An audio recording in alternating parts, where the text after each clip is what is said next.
Pois é, existem alguns caminhos possíveis, né? A gente tem acompanhado manifestação de vários grupos. Um defende que se faça isso, outro grupo entende que é preciso uma saída por aqui. E aí, senadores vão aos Estados Unidos entre os dias 29 e 31 de julho, justamente para negociar com congressistas americanos uma redução dessa taxação de 50% que foi anunciada por Donald Trump. Nessa comitiva estão parlamentares que foram ministros de Jair Bolsonaro, como Tereza Cristina, ex-ministra da Agricultura, e Marcos Pontes, da Ciência e Tecnologia. Completam esse grupo o líder do governo na casa, Jacques Wagner, Esperidião Amin, Rogério Carvalho, Fernando Farias e também Carlos Viana. Você, Nelson Kobayashi, senadores então vão aos Estados Unidos assumir a frente da negociação ou abrir um novo flanco de negociação, vão tratar diretamente com congressistas norte-americanos. Acho uma boa ideia, uma boa saída, eles estão no papel de tentar negociar, o que os senadores podem ajudar e colaborar nesse processo? Olha, Canhato, a intenção pode ser a melhor possível, a ida, o diálogo, a conversa, estabelecer essas relações é importante, mas o Senado não tem esse poder diplomático, né? A diplomacia é prerrogativa da presidência da República. E só o presidente, através da sua diplomacia, de seu ministro de Relações Exteriores, é que poderia de fato sentar à mesa para uma negociação que pudesse gerar uma solução final. É claro que os senadores que vão se colocar à disposição, vão fazer essa viagem, têm condições de propor ideias, de entender o que pensam os parlamentares americanos, enfim, de estabelecer pontos de identidade entre os interesses brasileiros e americanos, mas com muita limitação. Não serão os senadores que vão resolver essa situação. É claro que é interessante ver até opositores juntos nesta comitiva, Jacques Wagner e Marcos Pontes, por exemplo, e Tereza Cristina, muitos outros do centro também. Isso é interessante que aparentemente, não se sabe a fundo, mas aparentemente estão colocando os interesses coletivos brasileiros acima dos interesses políticos individuais. Vamos confirmar isto depois que a viagem acontecer e, em especial, com o que for dito a partir destes encontros. A intenção é boa. Eu acho até que o presidente Lula poderia entrar nessa comitiva aí, vai lá e conversa um pouco com esses senadores aí, vê mais ou menos quais ideias estão sendo colocadas à mesa, de repente ele para de fazer comício. Pois é, porque você tem Tereza Cristina e Marcos Pontes, que foram ministros da gestão Bolsonaro de um lado, mas tem também o líder do governo na casa, senador Jacques Wagner, muito alinhado, inclusive, ao presidente da República. Você, Dávila, quais aspectos a gente precisa considerar dessa comitiva que vai aos Estados Unidos também para negociar essas tarifas? Imagino que eles não tenham poder de tomar nenhuma decisão, né? Mesmo porque talvez fossem desautorizados os senadores pela presidência da República, caso não aceitasse a proposta feita. Renato, duas coisas. Primeiro, já que não tem diálogo entre o presidente do Brasil com o presidente dos Estados Unidos por causa dessa série de desaforos, então é preciso criar outras artérias. Como nós já mencionamos hoje aqui, o vice-presidente Geraldo Alckmin está criando uma artéria, os parlamentares criam outra artéria, o governador de São Paulo cria outra artéria e você vai criando artérias para ter diálogo, porque precisa ter diálogo entre os países. Então são maneiras que você vai construindo, né, as novas artérias para irrigar o diálogo, né? Já que se depender do presidente da República não vai ter diálogo nenhum, vai ter esse embate, esse digladiar de populistas. Isso aí não vai a lugar algum. Bom, esse é o primeiro ponto. O segundo ponto, acho que o Koba raspou num assunto de enorme importância que nós precisamos aprofundar, que é o seguinte: o Brasil precisa ter uma atuação de lobby permanente no Congresso norte-americano. Nós somos um dos pouquíssimos países que não tem essa atuação. E aí, Canhato, você não cria relacionamento. Aí quando estoura uma crise, tem que fazer essas comitivas correndo para lá dar uma de bombeiro, apagar o incêndio. Só que isso não resolve o problema. Se nós tivéssemos essa atuação regular, defendendo os interesses brasileiros no Congresso norte-americano, provavelmente Donald Trump não teria feito tarifa em cima do suco de laranja, do café, coisas que vão encarecer imediatamente o produto dos americanos. Agora, nós não fazemos isso, não tem nenhuma delegação permanente trabalhando os parlamentares no Congresso norte-americano. Todos os países fazem isso, todos os principais parceiros, só a gente que não faz. Então, o Brasil, como eu digo, esse amadorismo da diplomacia brasileira, você precisa ter duas coisas: contato permanente de diálogo e aí sim, esses outros contatos quando existe uma crise. Mas não tem nenhuma forma de diálogo. Se você pegar esses senadores, vão chegar lá, eles vão ter que primeiro decorar o nome do senador americano, eles nem sabem qual que é o nome. Opa, com quem que eu vou falar mesmo? Vai ficar aqueles cartõezinhos assim do Itamaraty para lembrar de onde que é o senador, de que estado é. Ninguém sabe nada. Então, assim, não pode manter a relação com o seu segundo maior parceiro comercial e ninguém tem noção de quem é ninguém. Quais são os parlamentares que defendem interesses ou que estão alinhados com os interesses do Brasil no Congresso americano? Ninguém sabe. Então, esse amadorismo precisa acabar. E esse amadorismo é fruto deste populismo, dessa diplomacia populista. Por isso, faz bem. Agora, outro erro de time, né? O que adianta aí, às vésperas do dia 1º de agosto? Vai chegar lá, dia 31 de julho? Só se for para comprar o novo telefone celular antes do aumento de 50% do preço da tarifa sobre o telefone celular. Porque vai fazer o quê no dia 31 de julho se a tarifa entra em vigor no dia 1º de agosto? É óbvio que está tudo errado. Nós não temos o timing correto de se fazer as coisas. Esse eu acho que é um ponto que chama muita atenção, né, Dávila? Hoje é dia 17. Dia 17. Estão anunciando a viagem para o dia 29. Mas o que... 12 dias para a viagem dos senadores não faz sentido. Você, Beraldo, o que a gente precisa destacar e considerar sobre essa viagem dos senadores, que é uma viagem oficial, então, naturalmente, todas as despesas pagas pelo Senado Federal, dinheiro público. Esperamos que essa viagem acabe resultando em alguma medida importante para o Brasil. Vai lá, Beraldo.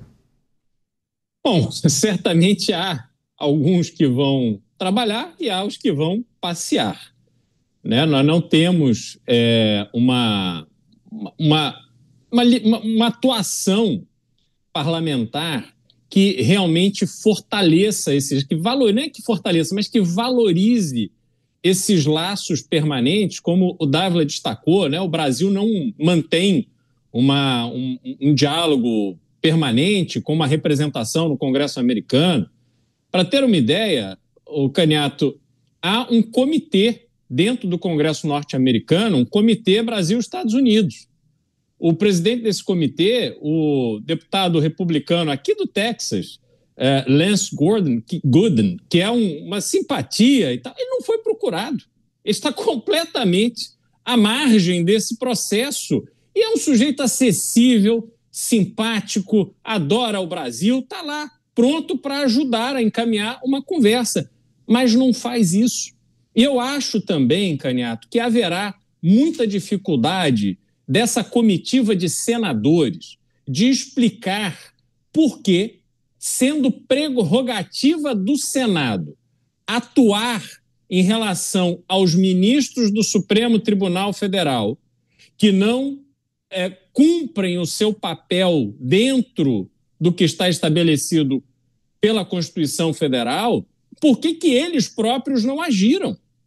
Quando o presidente Donald Trump faz uma reclamação muito direta e objetiva sobre a atuação da Suprema Corte Brasileira, que vem cerceando de forma escancarada a liberdade de expressão, caberia ao Senado fazer alguma coisa. O Senado brasileiro não fez absolutamente nada. É um Senado de omissos, apesar de ter um número enorme de pessoas, de senadores, inclusive 2 dessa comitiva, que foram eleitos na esteira da popularidade de Jair Bolsonaro e graças ao governo de Jair Bolsonaro.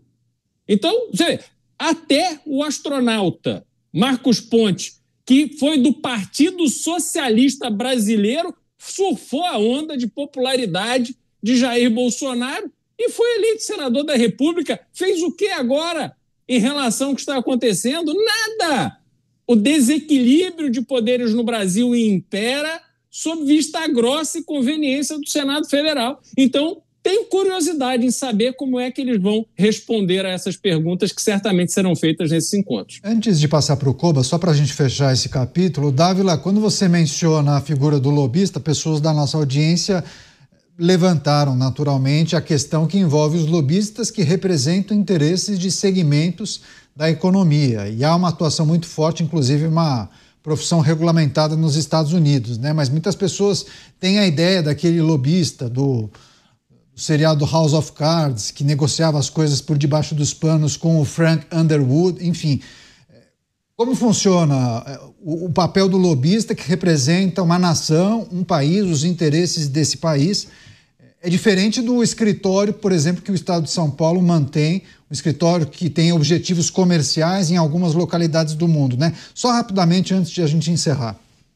Tem duas coisas. Tem o lobby das empresas. Sim. Esses são lobbies privados. Mas tem as representações do país, como bem disse o Beraldo, como é que uma pessoa que representa os interesses ou que tem afinidade com os interesses brasileiros no Congresso norte-americano não é consultado, não sabe de nada.